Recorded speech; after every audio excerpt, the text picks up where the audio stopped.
যতদূর মনে পড়ে গেমটার সাথে আমার তখন পরিচয় যখন আমার নিজস্ব কোনো ফোন বলতে কিছুই ছিল না। হ্যাঁ, অবশ্য বাবার কাছে একটা ফোন ছিল, কিন্তু খুবই রেয়ারলি ওটাকে হাতে পেতাম, তাও আবার সেই টাইমটুকু যখন কিনা তারা গভীর নিদ্রায় আচ্ছন্ন থাকতো। অর্থাৎ সকালবেলা ঘুম থেকে ওঠার আগে, দুপুরবেলা ঘুমোতে যাওয়ার পর, আর রাতেও সেম ঘুমোতে যাওয়ার পর।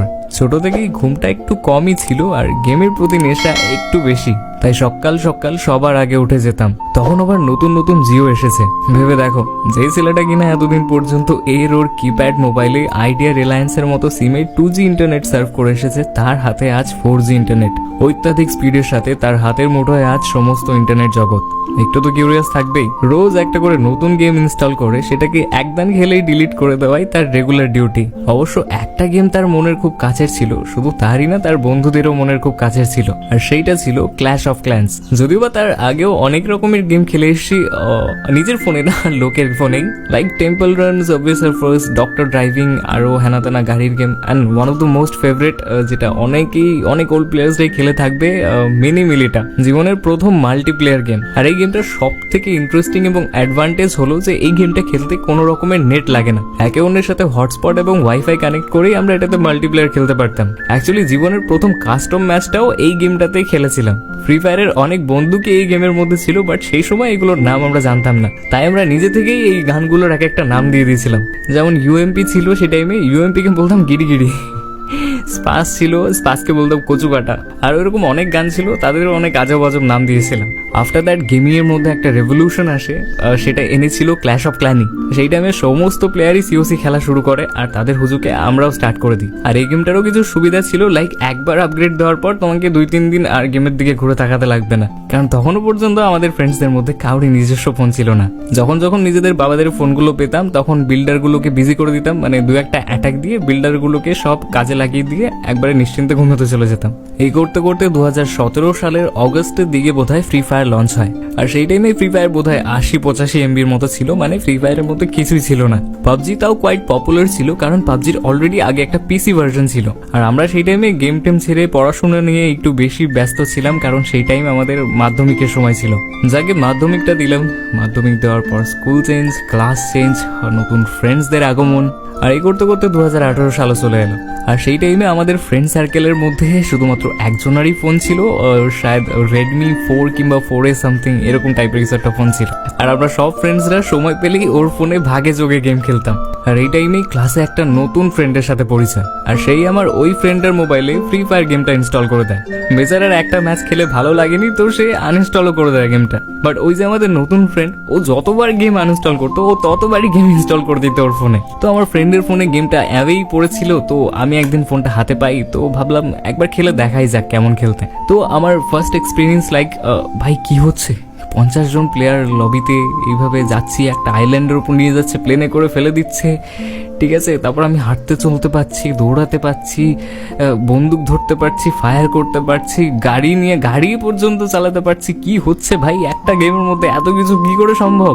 এতদিন পর্যন্ত যেই ছেলেটা কিনা শুধুমাত্র বন্দুক চালানো গেম খেলছে, কিংবা গাড়ি চালানো গেম খেলছে, কিংবা পাজল গেম খেলছে, মানে প্রত্যেকটা ইন্ডিভিজুয়াল গেম খেলছে, আর আজকে সেই ছেলেটার হাতের মধ্যে এমন একটা গেম যেটার মধ্যে কিনা সবকিছু ইনক্লুডেড। ভাই সেই মজা লাগলো প্রথমবার খেলতে। আমি ভাবলাম যে বাড়ি গিয়ে বাবার ফোনে ইনস্টল করবো। তো বাড়ি গিয়ে বাবার ফোনেও ইনস্টল করি, বাবার ফোনেও মাঝে সাঝে ফাঁক পেলে খেলতে শুরু করে দিই। বাট কি হয়, আস্তে আস্তে লেভেল বাড়তে থাকে, আর লেভেল বাড়ার সাথে সাথেই হার্ড প্লেয়ার দিতে থাকে। আর তারা কি করতো, হারামি দল ম্যাচে যাওয়ার সাথে সাথেই, মানে ম্যাপে নামার সাথে সাথেই তারা মেরে ফেলতো। আমি তো নুবড়া ছিলাম, তো আমরা কি করতাম, প্রত্যেকবার নতুন নতুন আইডি বানাতাম আর বট মারতাম ম্যাপের মধ্যে গিয়ে। ভাই বট মারার আলাদাই আনন্দ।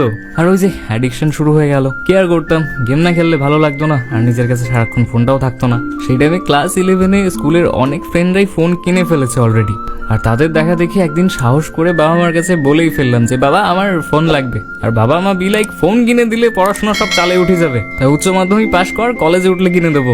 আমি আবার ছিলাম সেই নাছর বান্দা, বাবা মাকে ইমোশনালি ব্ল্যাকমেল করতে শুরু করলাম, দেখো বাবা আমি বাইরে ঠাইরে যাই, স্কুল টিউশনে যাই, তো একটা ফোন তো লাগে কন্ট্যাক্টের জন্য, কিভাবে কন্ট্যাক্ট করবো আজকে যদি আমার কিছু হয়ে যায়। আর ওরাও তো আমারই বাবা মা ছিল, আমার থেকে আরো 10 কদম আগে।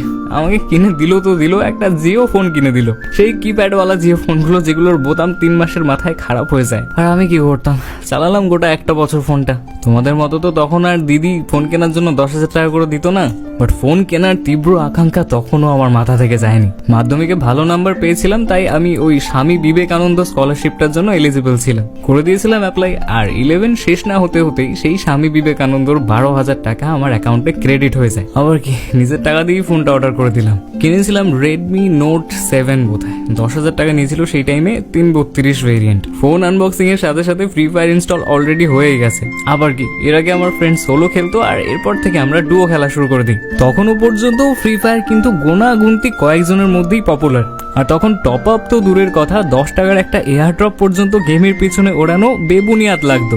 ইতিমধ্যে আমার এইচএস এক্সামও কিন্তু এগিয়ে আসছিল, আর গেমটাও খুব একটা ভালো লাগছিল না খেলতে, কারণ একটা মাত্র বন্ধু যার সাথে আমি গেম খেলতাম সে আবার টিকটক ভিডিও বানাতে ব্যস্ত হয়ে যায়। আর হ্যাঁ, টিকটক সেই সময় নিজের চরম পর্যায়ে ছিল, তাই আমি সেই টাইমে গেম টেম ছেড়ে দিয়ে পড়াশোনায় একটু মনোযোগ দিই। বাট কে জানতো গেমটা আবার জীবনে ফিরে আসতে চলেছে। এইচএস এক্সাম দেওয়ার পর দেশে লকডাউন চালু হয়ে যায়, আর আমাদের দেশে দিদি অনলাইন ক্লাস করার জন্য স্টুডেন্টদেরকে ফোন কেনার জন্য 10,000 টাকা করে দিতে থাকে। আর তারপর দেখতে হলো না ভাই, সবার ঘরে ঘরে ফোন, সিনিয়র জুনিয়র থেকে বাচ্চা বাচ্চা ছেলেগুলো ফোন কিনে একাকার। আর লকডাউনের মধ্যে যে কোন লেভেলে ফ্রি ফায়ার পপুলারিটি পায় সেটা আর তোমাদেরকে বলা লাগবে না। আমার সমস্ত ফ্রেন্ডসরা লকডাউনের সময় কাটানোর জন্য ফ্রি ফায়ার ইনস্টল করতে থাকে, আর আমাকেও জোর করে ইনস্টল করায়। আমি খেলবো না ভাই, তাও আমাকে জোর করে ইনস্টল করায়। আর সেই যে লকডাউনে শুরু করলাম খেলা, আর এই যে কন্টিনিউ। আরেকটা কাহিনী, যেটা ছিল আমার ফার্স্ট গেমের মধ্যে টাকা খরচা, যদিও আমাদের গ্যাংয়ের মধ্যে আমি ছিলাম প্রথম যে কিনা গেমের মধ্যে ফার্স্ট টাকা খরচা করে, আর সেটাও সেই গেম ছাড়ার আগে প্রথম দিকে 2018 সালে। তাও আবার নিজের টাকা না, সেই টাইমে একটা গুগলের অ্যাপ ছিল, সার্ভে করালে টাকা দিত, সেখান থেকেই আমি আমার ফার্স্ট 10 টাকার এয়ার ড্রপ মারি। ইভেন তারপরে একটা 80 টাকার টপ আপও করেছিলাম। তারপর এই সিলসিলা এইভাবে চলতে থাকে, যাকে আর গভীরে যাব না। কাহিনীটা ছিল আমার গেম শুরুর কাহিনী, কিভাবে আমি গেম খেলা শুরু করছিলাম। জানি না অনেক ভাট বকে ফেলছি হয়তো, বাট তাও অনেক ছেলেপেলে আমার কাহিনীর সাথে রিলেট করতে পারবে, কারণ অনেকের গেম শুরুর কাহিনী অনেকটা এইরকমই, নিজে থেকে এক্সপ্লোর করা হয়তো কেউ বার করেনি। হ্যাঁ, এমন একটা ফ্রেন্ড ছিল, এমন একটা টক্সিক ফ্রেন্ড ছিল যারা কিনা জোর করে ইনস্টল করে দিয়েছে, কিংবা বলেছে হ্যাঁ এটা ইনস্টল কর, আমার সাথে গেম খেলবি। আরো অনেক সিমিলারিটিস, কানেকশন, যেগুলো কিনা এক একটা ওল্ড প্লেয়ারকে 100 বেঁধে রাখে। তো বস আজকের জন্য এইটুকুই। Till then, tata, see you soon.